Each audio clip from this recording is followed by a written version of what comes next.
Hey everybody, Michael with Juggernaut Weld Fab.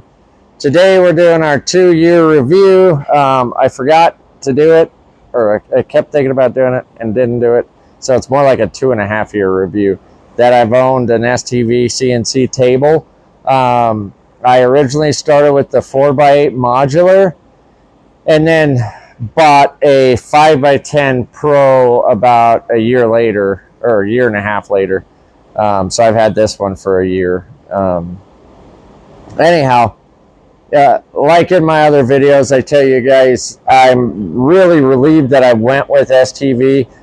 It was a gamble. I didn't know. I didn't even think to call somebody or ask the company to call somebody that actually owned one so I could get an owner's perspective on it.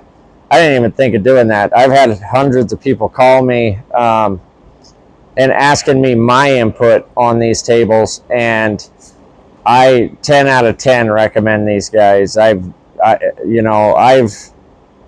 had zero issues as far as something failing and those guys not taking care of it.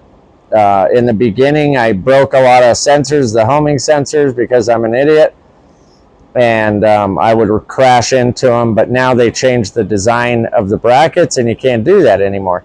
Even though I tore them up, they shipped them to me free of charge each time, no problem.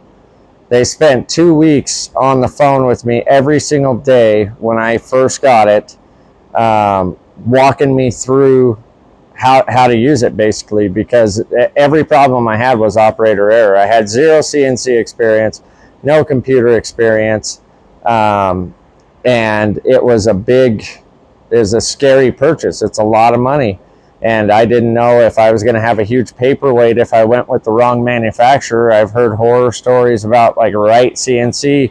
That's the main one, but when you spend that much money, you're not just paying for the equipment, you're paying for the support.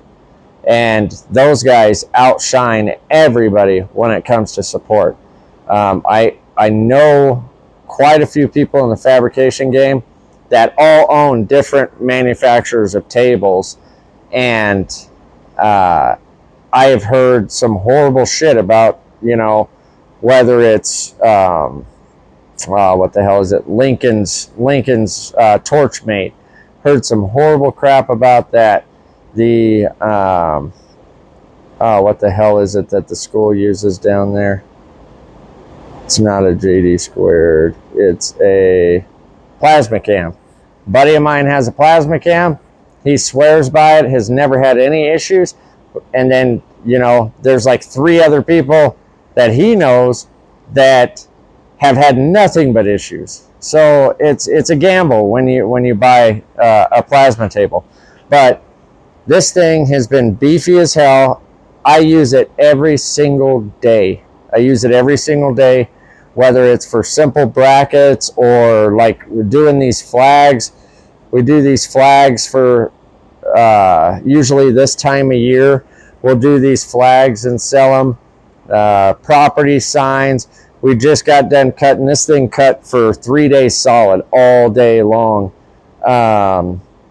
Running race week trophies, Rocky Mountain race week trophies, cutting those. Like I said, it doesn't matter if it's 18 gauge all the way up to 3/4. This table does it, and obviously the plasma cutter has something to do with it. I don't care for the sink. I'll just tell you that right now. When I bought this table, I had to switch to the sink, and I do not like the cartridges. I feel like I've spent a lot of money on cartridges, even with dry air. Buy yourself a refrigerant air dryer and buy yourself a big air compressor, at least a 5 horsepower head on it. And yeah, that's my 2-year review. STV is still kicking ass. And if you're in the market to buy a plasma table, call them up. I mean, for the price point, you can't touch a table of this caliber and this size for their price point. You go look at Torchmate and see what those things cost. And like I said, are you going to have the support? So, not to shit on Torchmate, but shitting on Torchmate. Thanks for watching. You guys can always hit me up. Look us up on Instagram, Facebook. It's at Juggernaut Weld Fab. On YouTube, obviously. Check us out and hit me up, message me. I'll give you my phone number. You can call me. I'll answer any questions that you have. If you're having issues with your table, give me a holler. You never know. I might be able to help or I may not. So thanks for watching.